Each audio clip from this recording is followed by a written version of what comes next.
Chapitre 11.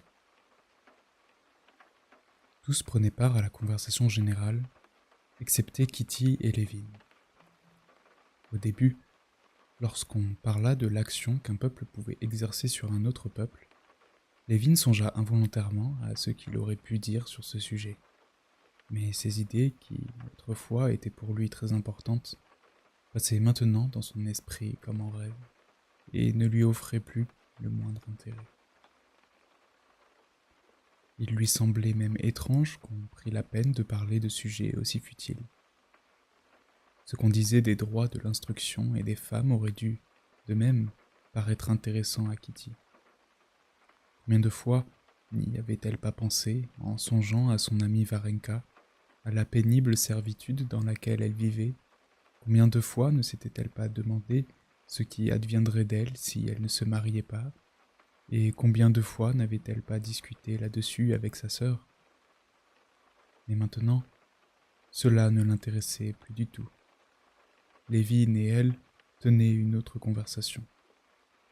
Ce n'était d'ailleurs pas une conversation, mais une sorte de communion secrète qui les rapprochait davantage de minute en minute et éveillait en eux un sentiment de joyeuse terreur devant l'inconnu où ils s'engageaient. Kitty avait d'abord demandé à Levin comment il avait pu la voir l'année précédente, et il lui avait raconté leur rencontre sur la grande route, tandis qu'il revenait des champs. C'était de très bonne heure. Vous veniez sans doute de vous réveiller. Votre maman dormait dans son coin. La matinée était splendide. J'allais et je me demandais pourquoi cette voiture était traînée par 4 chevaux. Un attelage magnifique avec des grelots. À l'instant, vous m'êtes apparu. Vous étiez assise ainsi, à la portière, et vous teniez des deux mains des rubans de votre bonnet. Vous deviez penser à quelque chose de terrible, dit-il en souriant. Comme j'aurais voulu savoir à quoi vous pensiez alors. Était-ce important? J'espère que je n'étais pas décoiffée, songea-t-elle, mais en voyant le sourire extasié que ses souvenirs faisaient naître sur les lèvres de Levin, elle sentit qu'au contraire, elle avait fait sur lui une très bonne impression. Elle rougit et se mit à rire joyeusement. Vraiment, je ne m'en souviens plus. Comme Tourovstine a un bon rire, dit Levin en regardant avec sympathie les yeux humides de ce convive et son corps secoué par l'hilarité. Vous le connaissez depuis longtemps? Demanda Kitty. Qui ne le connaît pas? Et je vois que vous pensez que c'est un mauvais homme. Non, pas mauvais, mais insignifiant. Vous vous trompez. Et je vous prie de changer bien vite d'avis, dit Kitty. Moi aussi j'avais une très médiocre opinion de lui. Mais c'est un excellent, un charmant garçon. Il a un cœur d'or. Comment pouvez-vous le savoir? Nous sommes de grands amis. Je le connais très bien. L'hiver dernier, peu de temps après votre visite, dit-elle avec un sourire tout à la fois coupable et confiant. Les enfants de Dolly ont attrapé la scarlatine, et il est venu un jour leur rendre visite. Figurez-vous, continua-t-elle à voix basse, qu'il a eu tellement de pitié d'elle qu'il est resté pour l'aider à soigner les enfants. Il a habité chez nous pendant 3 semaines et a pris soin des enfants comme s'il était leur bonne. Je raconte à Constantin Dmitrievitch comment Tourovstine s'est conduit pendant la scarlatine des enfants, dit-elle en se penchant vers sa sœur. Oui, il a été merveilleux, dit Dolly, en jetant un coup d'œil à Tourovstine qui sentait qu'on parlait de lui et en souriant avec affection. Levin regarda encore une fois Tourovstine et s'étonna d'avoir si mal apprécié jusqu'à présent le charme de cet homme. Je suis fautif. Jamais plus je ne penserai du mal des gens, dit-il avec gaieté. Il exprimait sincèrement ce qu'il éprouvait. Chapitre 12.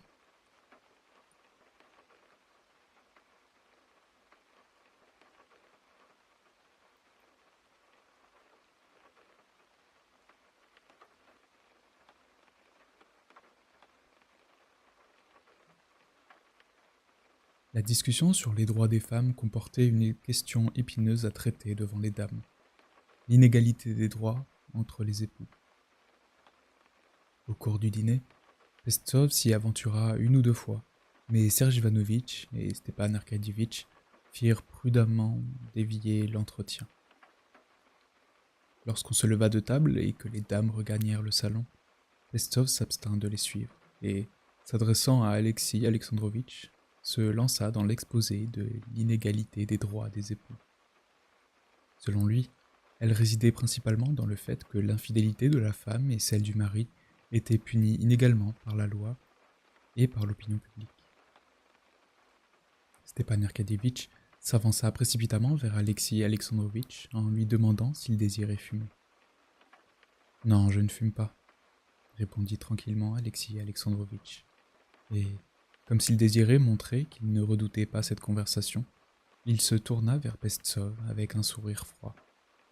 « Je pense que cette manière de voir repose sur le fond même des choses, » dit-il. Et il voulut passer dans le salon.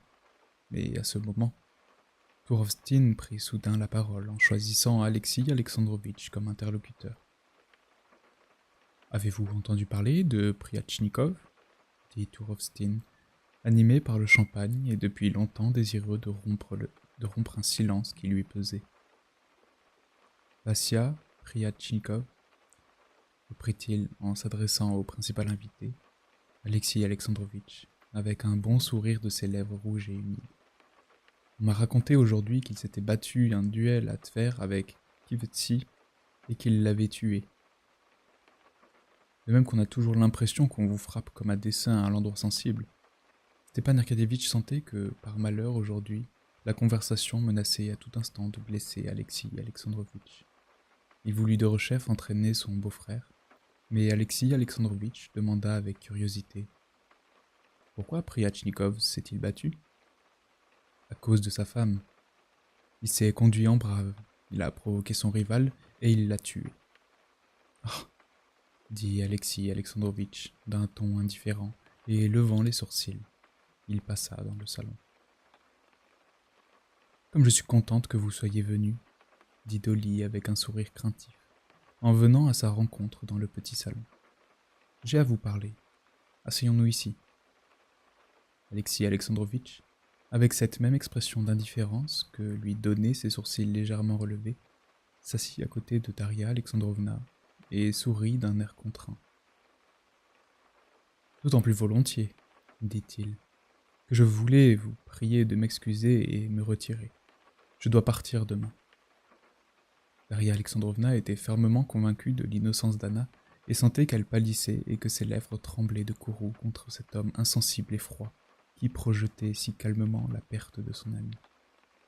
« Alexis Alexandrovitch, » dit-elle, en le regardant dans les yeux avec une résolution désespérée.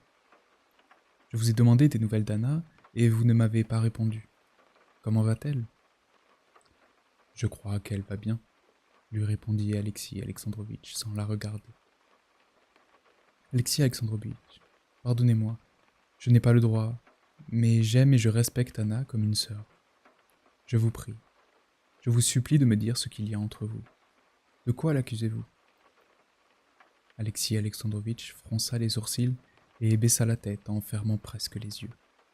« Je suppose que votre mari vous a dit les raisons pour lesquelles je jugeais utile de changer mes rapports avec Anna Arkadyevna, » dit-il sans la regarder en face et en dévisageant d'un air mécontent Chtcherbatsky qui traversait le salon. « Je ne le crois pas. Je ne le crois pas, je ne puis le croire, » fit Dolly en joignant dans un geste énergique ses mains amaigries. Elle se leva rapidement et posa sa main sur la manche d'Alexis Alexandrovitch. « Nous ne serons pas tranquilles ici. Venez par ici, je vous prie. » L'émotion de Dolly agissait sur Alexis Alexandrovitch. Il se leva et la suivit docilement dans la salle d'études des enfants. Ils s'assirent devant une table couverte d'une toile cirée lardée de coups de canif. « Je ne le crois pas, je ne le crois pas, » répéta Dolly, s'efforçant de saisir ce regard qui fuyait le sien. « On ne peut douter des faits, Daria Alexandrovna, » dit-il en appuyant sur le mot « fait ». Mais qu'a-t-elle donc fait? Reprit Daria Alexandrovna. Qu'a-t-elle fait au juste? Elle a renié ses obligations et trompé son mari. Voilà ce qu'elle a fait, dit-il. Non, non, c'est impossible. Non, pour l'amour du ciel, vous vous êtes trompé, dit Dolly, en se prenant les tempes et en fermant les yeux. Alexis Alexandrovitch sourit froidement du bout des lèvres, désirant lui montrer et se montrer à lui-même la fermeté de sa conviction. Mais cette défense chaleureuse, si elle ne l'ébranlait pas, rouvrait sa blessure. Il reprit avec plus d'animation. Il est bien difficile de se tromper. Lorsqu'une femme informe elle-même son mari de son infortune, lorsqu'elle vous dit que 8 années de vie commune et un fils ne sont qu'une erreur, et qu'elle veut recommencer sa vie, dit-il d'un air courroucé en reniflant. Anna est le vice. Je ne peux associer ces deux idées, je ne peux le croire. Daria Alexandrovna, dit-il, en regardant cette fois le bon visage ému de Dolly et en sentant sa langue se délier. Je donnerais cher pour que le doute fût encore possible. Tant que je doutais, je souffrais. Mais moins que maintenant. Tant que je doutais, il me restait un espoir. Maintenant, je n'ai plus d'espoir, et je doute de tout. À tel point que j'ai pris mon fils en grippe, et que parfois je me demande s'il est vraiment de moi. Je suis très malheureux. Il n'avait pas besoin de dire cela. Daria Alexandrovna l'avait compris dès qu'il l'avait regardé en face. Elle ressentit de la pitié à son endroit et sa foi, dans l'innocence de son ami, en fut ébranlée. Ah, c'est affreux, affreux. Est-il vrai que vous soyez décidé à divorcer? J'ai adopté cette mesure extrême. Il ne me reste plus rien d'autre à faire. Rien d'autre à faire, répéta-t-elle, les larmes aux yeux. S'il n'y a rien d'autre à faire, dit-elle.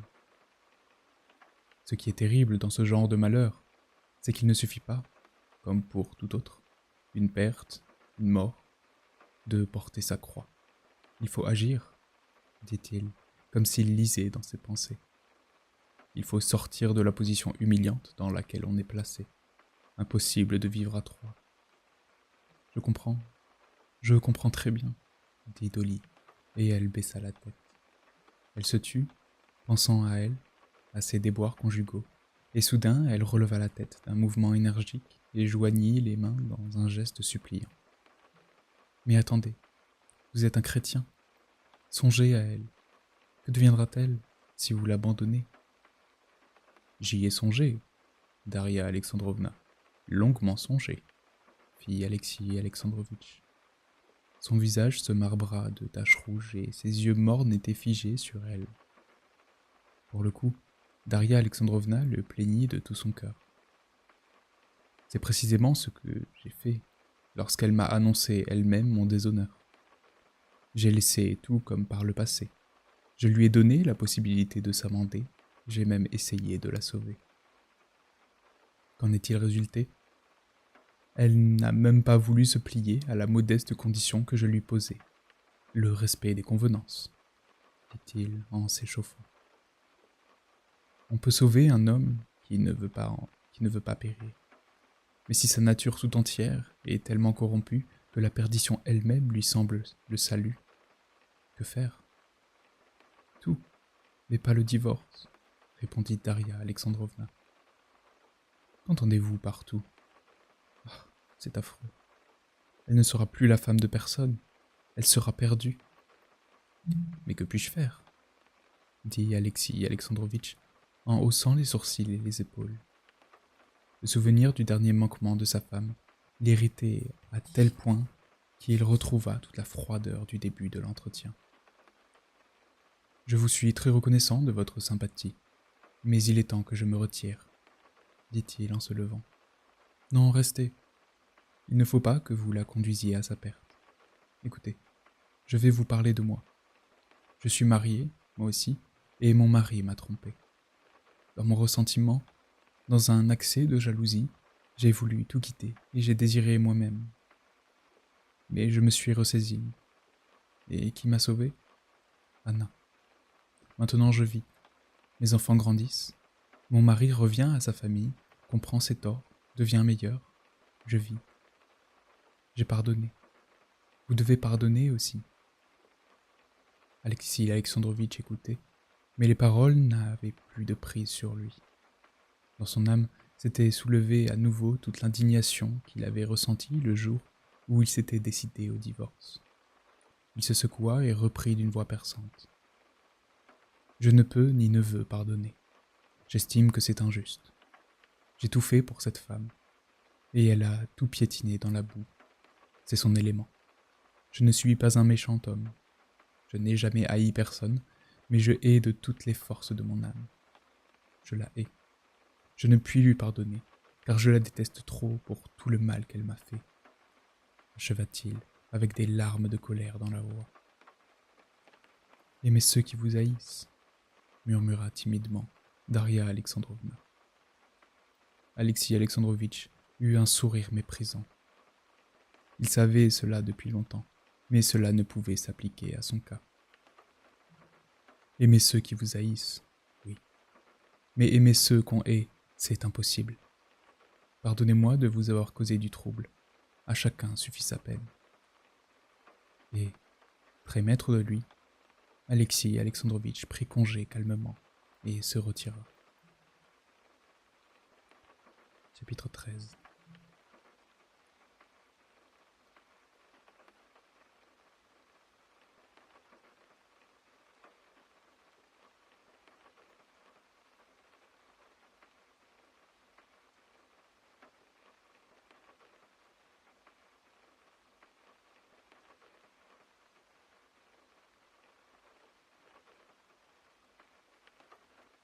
Lorsqu'on se leva de table, Lévin voulut suivre Kitty dans le salon, mais il craignait de lui déplaire en lui témoignant un empressement trop visible. Il resta dans le cercle des hommes et prit part à la conversation générale, mais, sans regarder Kitty, il sentait chacun de ses mouvements, ses regards, et savait à quelle place elle s'était assise dans le salon. Il remplit aussitôt et sans le moindre effort la promesse qu'il lui avait faite. Penser toujours du bien de tout le monde et aimer toujours tout le monde.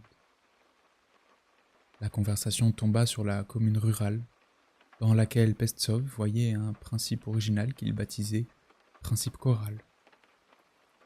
Lévin n'était ni de l'avis de Pestsov, ni de celui de son frère qui, tout à la fois, selon son habitude, reconnaissait et mettait en doute l'importance de la commune russe.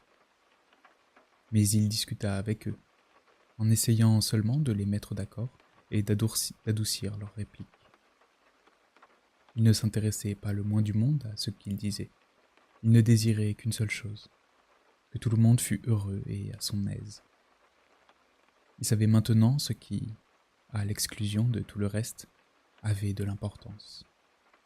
Cet objet unique était resté d'abord au fond du salon, puis s'était mis en mouvement et arrêté près de la porte. Sans se retourner, il sentait le regard souriant fixé sur lui, et il ne put s'empêcher de se retourner.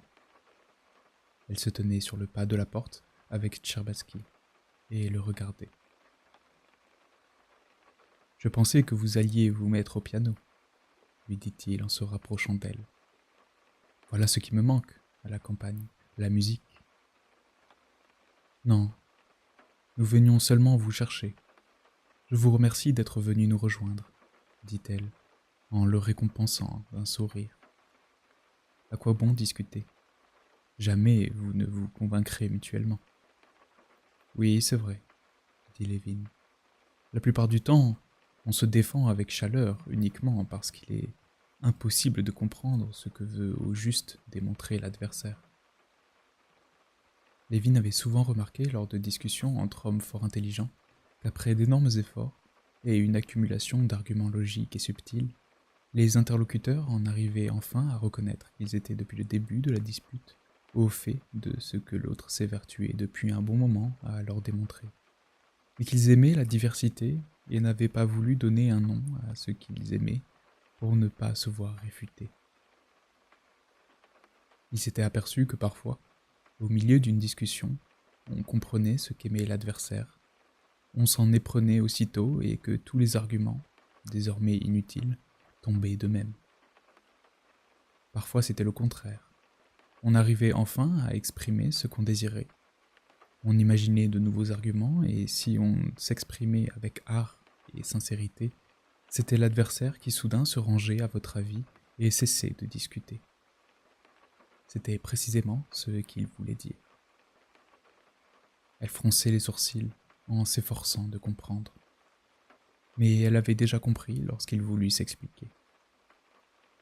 Je vois. Il faut savoir pourquoi il discute, ce qu'il aime, alors on peut... Elle avait deviné et donné une forme à ce qu'il avait essayé d'expliquer. Lévin sourit de bonheur. Tant le frappait ce passage de la discussion embrouillée et prolixe avec Pestsov et son frère, à cet échange laconique et clair, presque sans parole, des pensées les plus complexes. Schtcherbatsky les quitta, et Kitty, s'approchant d'une table de jeu, s'assit, prit un morceau de craie et commença à dessiner des cercles sur le drap vert tout neuf. Ils reprirent la conversation engagée pendant le dîner, sur la liberté et le travail de la femme. Lévin était de l'avis de Daria Alexandrovna. Une jeune fille qui ne se mariait pas pouvait trouver à s'employer dans une famille. Pour appuyer ses dires, il soutenait qu'on ne pouvait jamais se passer d'auxiliaire féminine dans une famille, que dans chaque famille, riche ou pauvre, il y avait ou il devait y avoir de bonnes d'enfants, parentes ou employées à gages. Non, dit Kitty, en rougissant et en le regardant d'autant plus hardiment de ses yeux honnêtes. Une jeune fille peut être placée de telle sorte qu'elle ne peut entrer dans une famille sans humiliation, mais elle-même, il l'a compris à demi-mot. Oh, oui, dit-il, oui, vous avez raison, vous avez raison. Tout ce que Pestsov avait essayé de démontrer pendant le dîner, il le comprit en découvrant dans le cœur de Kitty cette crainte virginale et de l'humiliation.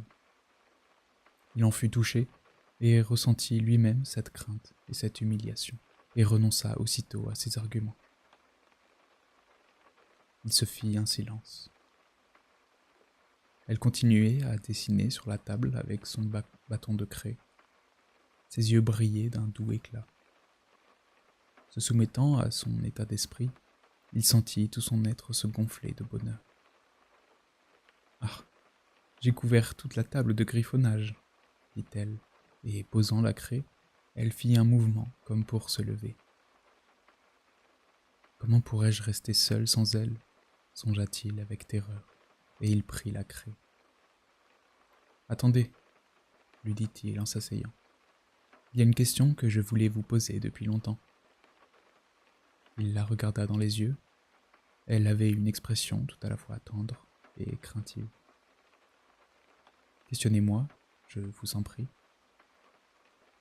Voici, dit-il, et il traça les initiales Q, V, M, R, C, I, C, V, I, D, J, O, A, ce qui signifiait « Quand vous m'avez répondu, c'est impossible ». Cela voulait-il dire « jamais » ou alors ? Il était peu probable qu'elle pût comprendre cette phrase compliquée, mais il la regardait comme si sa vie dépendait de sa perspicacité. Elle fixa sur lui un regard sérieux, puis elle appuya son front sur sa main et commença à déchiffrer. De temps à autre, elle levait les yeux vers lui, comme pour lui demander « Est-ce bien ce que je pense ?» « J'ai compris, » dit-elle en rougissant. « Quel est ce mot ?» dit-il en lui montrant le J qui représentait le mot « jamais ». « Jamais, » dit-elle. « Mais ce n'est pas vrai. » Il effaça vivement ce qu'il avait écrit, lui tendit la craie et se leva.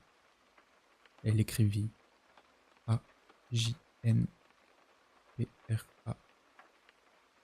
Dolly fut entièrement consolée du chagrin que lui avait causé sa conversation avec Alexis Alexandrovitch, lorsqu'elle les aperçut tous les deux. Kitty, la craie entre les doigts, le regard levé sur Lévin avec un sourire timide et heureux, et la belle silhouette de Lévin, penchée au-dessus d'elle avec des yeux brillants, qu'il reportait de la table à Kitty. Brusquement, son visage s'éclaira. Il avait compris. Cela voulait dire. Alors, je ne pouvais répondre autrement. Il la regarda d'un air timide et interrogateur. Alors seulement ? Oui, répondit son sourire. Et maintenant ? Demanda-t-il. Tenez, lisez. Je vais vous dire ce que je désirerais. Ce que je désirerais de tout mon cœur. Elle écrivit. QVPOLPEMP.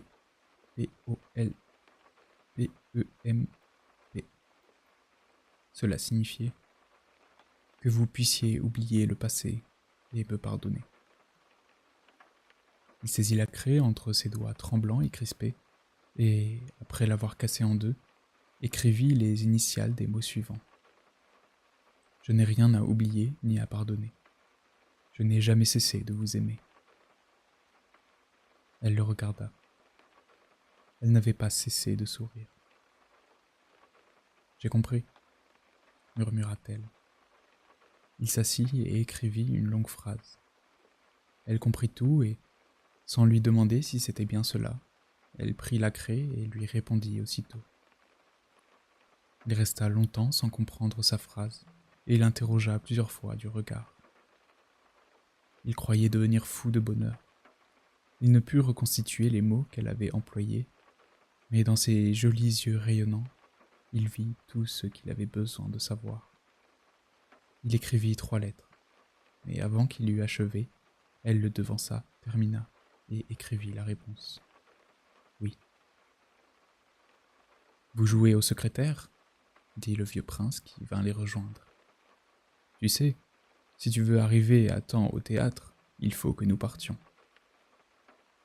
Lévin se leva et reconduisit Kitty jusqu'à la porte. Il s'était tout dit. Elle l'aimait. Elle préviendrait ses parents et ils se rendraient chez eux le lendemain matin. Chapitre 14.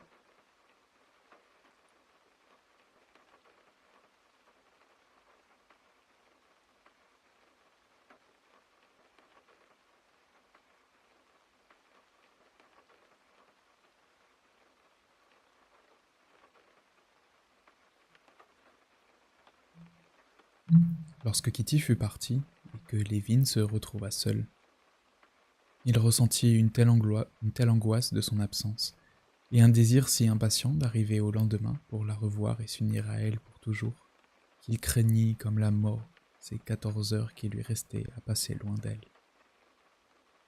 Il éprouva la nécessité de bavarder avec quelqu'un afin de ne pas rester seul et de tromper son attente. Stepan Arkadyevitch était pour lui le plus agréable des interlocuteurs, mais il allait, avait-il dit, à une soirée, en fait, au ballet. Lévin eut juste le temps de lui dire qu'il était heureux, qu'il l'aimait et n'oublierait jamais ce qu'il avait fait pour lui. Le regard et le sourire de Stepan Arkadyevitch montrèrent à Lévin qu'il comprenait ce sentiment comme il convenait. « Alors, il n'est plus question de mourir ?» dit Stepan Arkadyevitch, en serrant la main de Lévin avec effusion. « Non, » dit Lévin. Daria Alexandrovna, lorsqu'il prit congé, lui adressa aussi des sortes de félicitations, et lui dit « Comme je suis contente que vous ayez retrouvé Kitty. Il ne faut pas négliger ses vieux amis. » Ces paroles déplurent à Lévin. Dolly ne pouvait comprendre à quel point tout ceci était sublime, inaccessible, et elle ne devait pas se permettre d'y faire allusion. Lévin leur dit adieu, mais, pour ne pas rester seul, se rabattit sur son frère. « Où vas-tu ? » ?»« À une réunion. Je peux t'accompagner ? » ?»« Bien sûr. Bien, » dit Serge Ivanovitch en souriant. « Que t'arrive-t-il aujourd'hui ? » ?»« Ce qui m'arrive ? Le bonheur, » dit Lévin, baissant la glace de la voiture où ils étaient montés. « Cela ne te gêne pas ? On étouffe. » « Oui, le bonheur. Pourquoi ne t'es-tu jamais marié ?» Serge Ivanovitch sourit. « J'en suis très heureux. C'est une charmante commença-t-il. « Tais-toi, tais-toi, tais-toi » s'écria Lévin en saisissant le col de la pelisse de son frère et en le croisant. « Une charmante jeune fille. » Ces paroles banales et prosaïques étaient bien indignes de son sentiment. Serge Ivanovitch se mit à rire de bon cœur, ce qui lui arrivait rarement. « Je peux tout de même te dire que j'en suis enchanté. Demain, pas avant. Ne dis rien, tais-toi, » dit Lévin, et, l'emmitouflant de plus belle dans sa pelisse, il ajouta : « Alors, je peux aller à ta réunion ? » ?»« Mais oui, bien entendu. »« De quoi parle-t-on aujourd'hui ? » demanda Lévin sans s'arrêter de sourire. Ils arrivèrent. Lévin entendit le secrétaire ânonner un procès-verbal auquel il semblait ne comprendre goutte. Mais il vit à son visage que c'était un brave et excellent homme. Cela se devinait à cet air éperdu qu'il avait en lisant le procès-verbal. Ensuite commencèrent les discours. On discutait de la déduction de certaines sommes et de l'installation de certains conduits. Serge Ivanovitch foudroya 2 des membres du comité et fit une longue péroraison avec des airs triomphants.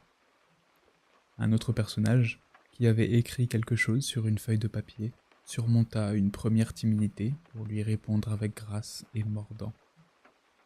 Ensuite, Sviajski, il était là lui aussi, parla avec noblesse. Lévin les écoutait et voyait clairement que ni ces hommes déduites, ni les conduites n'avaient la moindre importance, qu'ils n'étaient pas du tout fâchés, mais que c'étaient tous d'excellents et braves gens qui n'avaient les uns pour les autres que de bons procédés. Ils ne gênaient personne et tous étaient à leur aise. Ce qui paraissait le plus remarquable à Lévin, c'est que maintenant tous ces hommes étaient pour lui transparents, à de faibles indices, qui jusqu'à présent lui avaient échappé. Il découvrait l'âme de chacun et voyait qu'ils étaient tous bons. En particulier, il l'aimait tous, lui, Lévin. Cela se voyait à la façon dont il lui parlait et au regard affectueux que même les inconnus posaient sur lui. « Eh bien, es-tu content ?» lui demanda Serge Ivanovitch. « Très. Je n'aurais jamais pensé que c'était si intéressant, si passionnant. » Sviajski s'approcha de Lévin et l'invita à prendre le thé chez lui. Lévin chercha en vain ce qu'il avait eu contre Sviajski, ce qu'il avait cherché en lui. C'était un homme très intelligent et merveilleusement bon. « Très volontiers, » lui dit-il, et il lui demanda des nouvelles de sa femme et de sa belle-sœur. Et, par une étrange filiation de pensée, comme dans son esprit la belle-sœur de Sviajski était liée à l'idée de mariage, il pensa que la femme et la belle-sœur de Sviajski étaient les personnes à qui il aurait le plus de plaisir à faire part de son bonheur, et il fut ravi de se rendre chez elles. Sviajski l'interrogea sur ses travaux. Il était toujours convaincu de l'impossibilité de trouver quoi que ce soit qui n'eût déjà été découvert en Europe, mais cette fois Lévin n'en éprouva nul déplaisir. Au contraire, il sentait que Sviajski avait raison, que toute cette question était sans intérêt, et il appréciait la délicatesse avec laquelle Sviajski évitait d'en faire la démonstration. Les dames furent particulièrement aimables. Lévin avait l'impression qu'elles savaient déjà tout et prenaient part à son bonheur, mais qu'elles se retenaient d'en parler par discrétion. Il resta chez eux 1, 2, 3 heures, abordant des sujets variés qui se rapportaient toujours à ce qui remplissait son âme. Et il ne remarqua pas qu'il les ennuyait affreusement et qu'il mourait de sommeil. Sviajski le reconduisit jusqu'à l'antichambre en bâillant, étonné des dispositions bizarres de son ami. Il était plus d'une heure.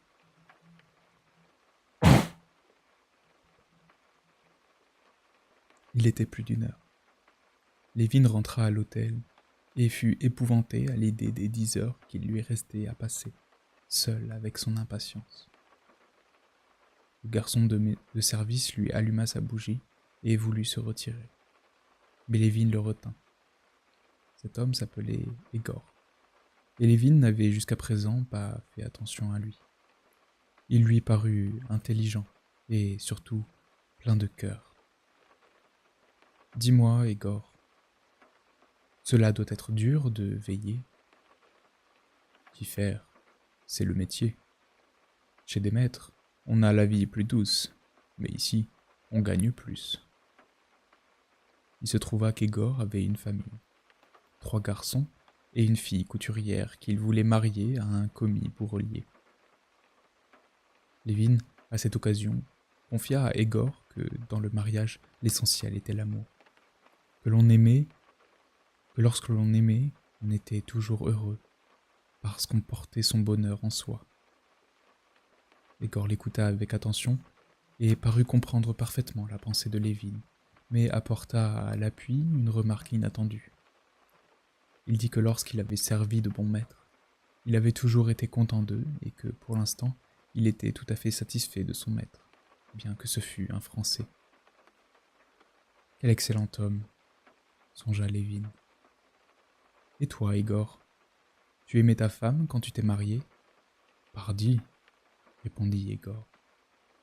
Et Lévin vit qu'Igor était, comme lui, dans un état d'exaltation, et s'apprêtait à lui faire part de ses sentiments les plus intimes.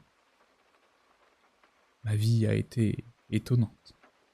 Dès mon enfance, commença-t-il, les yeux brillants, gagné visiblement par l'enthousiasme de Lévin, de même qu'on se met à bâiller par contagion. Mais à ce moment, la sonnette retentit. Igor s'en alla, et Lévin se retrouva seul. Il n'avait presque rien mangé à dîner, avait refusé de prendre le thé et de souper chez Sviazhsky, mais ne pouvait même pas songer à souper. Il n'avait pas fermé l'œil la nuit précédente, mais ne pouvait songer au sommeil. Sa chambre était fraîche. Cependant, on y étouffait de chaleur.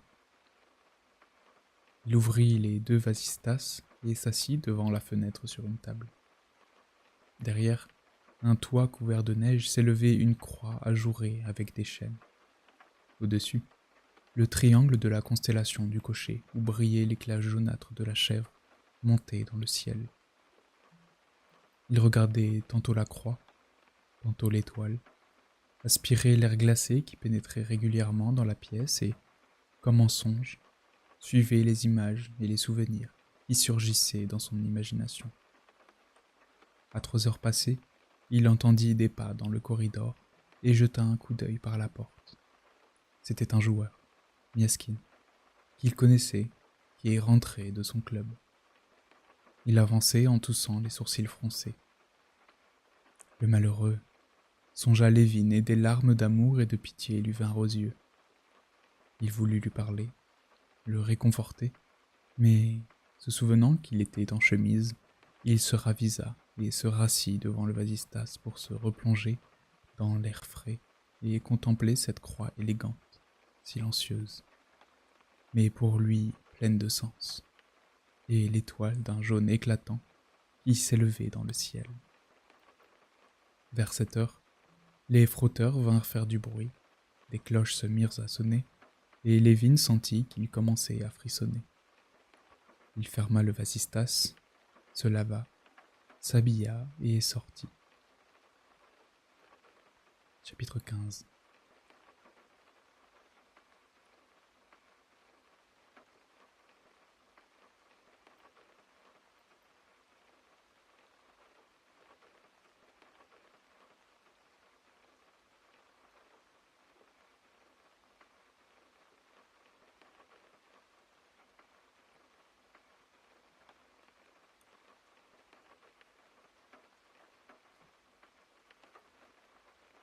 Les rues étaient encore désertes. Lévin se rendit à la maison des Shtcherbatsky. La grande porte était fermée et tout dormait. Il revint sur ses pas, remonta dans sa chambre et demanda du café. Ce fut le garçon de jour et non plus Igor qui le lui apporta. Lévin voulut entamer une conversation avec lui, mais on sonna le garçon qui se retira. Il essaya de boire son café, et porta un petit pain à sa bouche, mais celle-ci lui refusa tout service. Il cracha la bouchée, endossa son paletot et ressortit. Il était 9 heures lorsqu'il s'approcha pour la seconde fois du perron des Scherbatsky. On venait de se lever dans la maison et le cuisinier partait aux provisions. Il fallait attendre encore au moins 2 heures. Toute cette nuit et ce matin-là, Lévin avait vécu dans une inconscience totale et s'était senti exclu des conditions de la vie matérielle.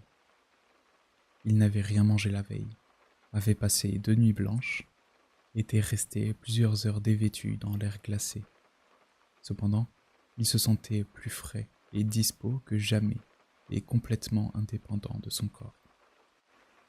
Il se déplaçait sans effort et sentait qu'il pouvait tout faire.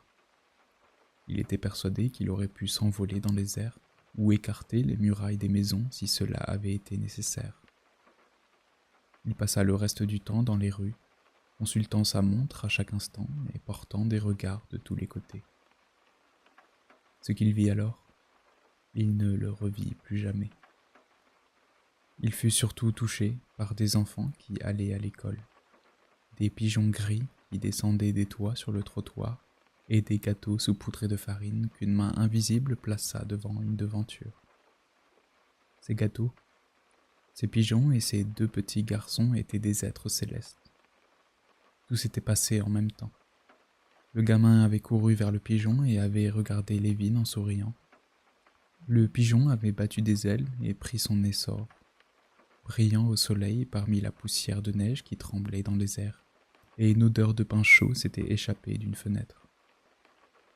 Tout cela, réuni, était si extraordinairement beau que Lévin s'était mis à rire et à pleurer de joie.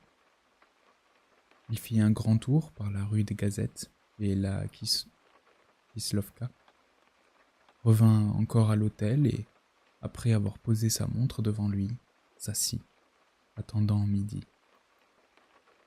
Dans la chambre voisine, on parlait de machines, de fraude, et on toussait d'une toux matinale. Ces gens ne comprenaient pas que l'aiguille approchait du 12. Enfin, elle arriva à ce chiffre. Lévin sortit sur le perron. Les cochers savaient évidemment tout. Ils entourèrent Lévin avec des visages heureux, en se disputant et en lui proposant leurs services. Lévin en choisit un, en s'efforçant de ne pas vexer les autres, et en leur promettant de les employer une autre fois, et lui ordonna de le conduire chez les Scherbatsky. Ce cocher était délicieux avec son col de chemise blanc qui ressortait de son cafetan et enveloppait son cou rouge et robuste. Son traîneau était élevé et confortable. Jamais plus Lévin ne monta dans un traîneau pareil. Le cheval était bon et faisait de son mieux pour trotter mais n'avançait pas. Le cocher connaissait la maison des Scherbatsky et, en signe de considération particulière pour son client, il arrêta son cheval devant le perron en arrondissant les bras et en faisant « Oh, oh, oh !» Le Suisse savait certainement tout. Cela se voyait au sourire dans ses yeux et à sa phrase d'accueil. « Il y a longtemps qu'on ne vous a vu, Constantin Dmitrich. » Non seulement il savait tout, mais visiblement, il jubilait et faisait des efforts pour cacher sa joie. En rencontrant le bon regard du vieux, Lévin comprit qu'il n'avait pas vu encore tous les aspects de son bonheur. « Ils sont levés ? Entrez, je vous en prie. Laissez cela, dit-il en souriant lorsque Lévin voulut revenir prendre son bonnet. Cela voulait dire quelque chose. « À qui dois-je annoncer ? Demanda le valet de chambre. Bien qu'il montrât des prétentions à l'élégance et fût nouveau dans la maison, ce jeune domestique était un brave et excellent garçon.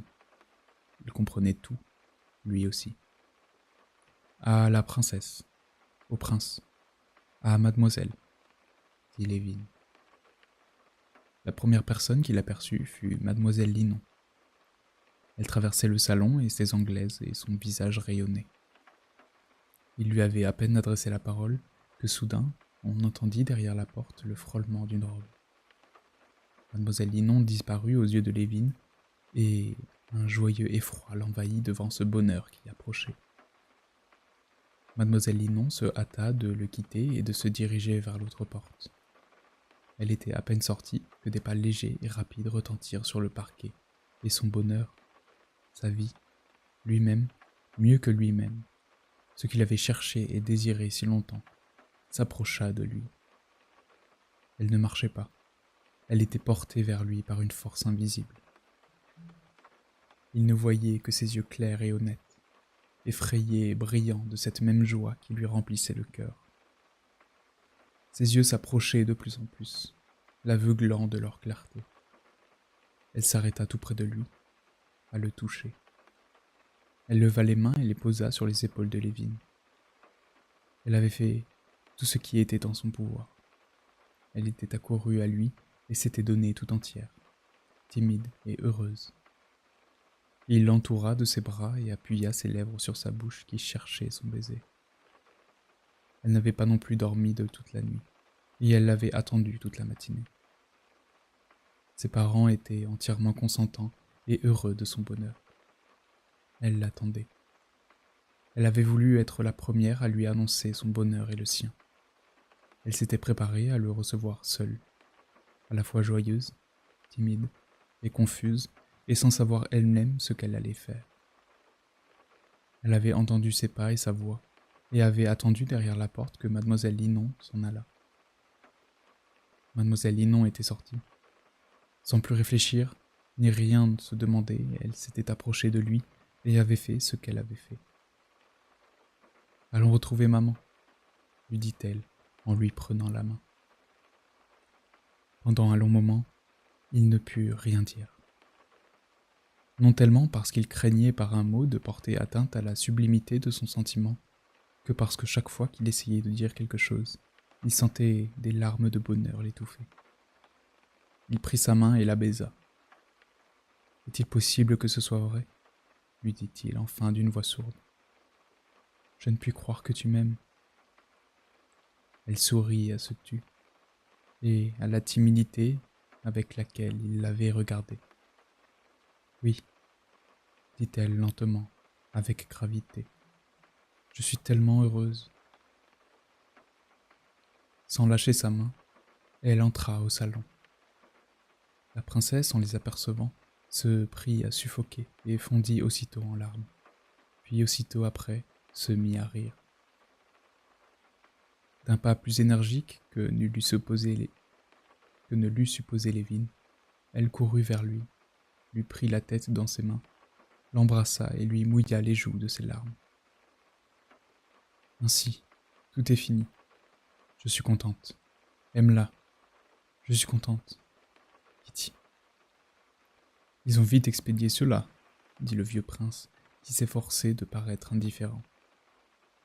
Mais Lévin remarqua qu'il avait les yeux humides lorsqu'il se tourna vers lui. « Je le désirais depuis longtemps. »« Depuis toujours, » dit le prince, en prenant la main de Lévin et en l'attirant vers lui. « Même quand cet écervelé s'était mis dans la tête. »« Papa !» s'écria Kitty en lui fermant la bouche avec ses mains. « C'est bon, je me tais, » dit-il.